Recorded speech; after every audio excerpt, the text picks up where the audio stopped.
A group of trainee pilots faces an uncertain future as lessons have not begun at their training institution, Superior Pilot Service. The students are funded by the Northwest Premier's office to complete aviation programs. It started when the aircraft were continuously going for MPI. MPI is the mandatory 50-hour service. Like your car, when your car reaches a certain number of kilometers, they go for service. Same applies with aircraft. Now they were going frequently, and when they would go for MPI, they would take longer to come back. This was very concerning. That happened in June. 3 weeks ago, I then went to my sponsors to complain about what's happening and the condition of the school in general. That's when my sponsor contacted the director at the time, who had a meeting with us. And during this meeting, he promised that everything will be okay.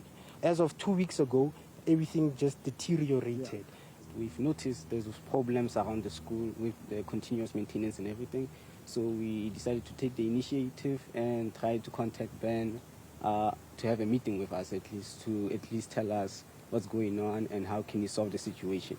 He agreed on the 10th of July we're supposed to meet up. We met up with him on the 10th, and after that we told him our concerns about the school, and he reassured us by saying that he told us that they were having problems gaining aircraft parts at the US. So the plan was for us, as the students, to temporarily fly at another school. Back in Mahikeng, parents are worried, saying it is frustrating to see their children left in limbo because of unresolved matters at the training center. We are really concerned as parents. We are really concerned to what is happening to our children, because we can see now is the 25th of July, is towards month end. We don't know whether they're going to be paid for rental. We don't know whether the tuition fee will be brought forward. We don't know whether they will be having food.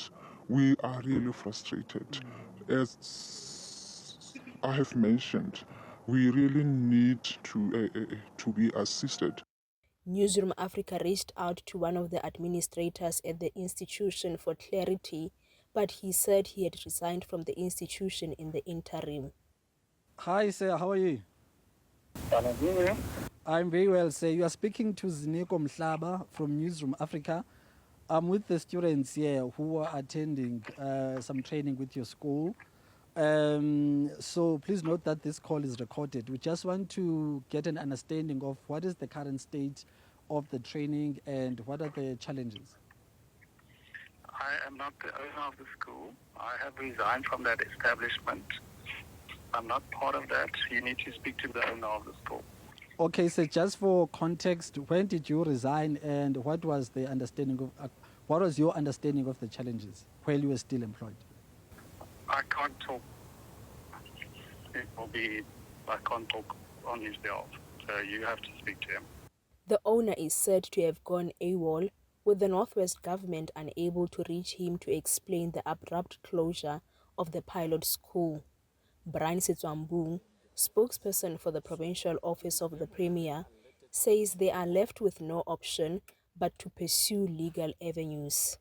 I must indicate that the institution is a legitimate institution. We were able to do our due diligence before funding could be paid to the institution, and we were satisfied that this is a legitimate institution, and the courses for which the students have enrolled are quite useful courses for the skills needs of the province. The challenge at this stage is the fact that there is this abrupt closure, which is unexplained both to the students and to ourselves as the funders. We are left with no option at this stage, Refiloe, but to consider legal option. Firstly, to ensure that these monies are recovered so that other options could be looked into for the learners who are the beneficiaries of this bursary from the Office of the Premier. For Newzroom Afrika on Channel 405, I'm Refiloe Seboko in the Northwest.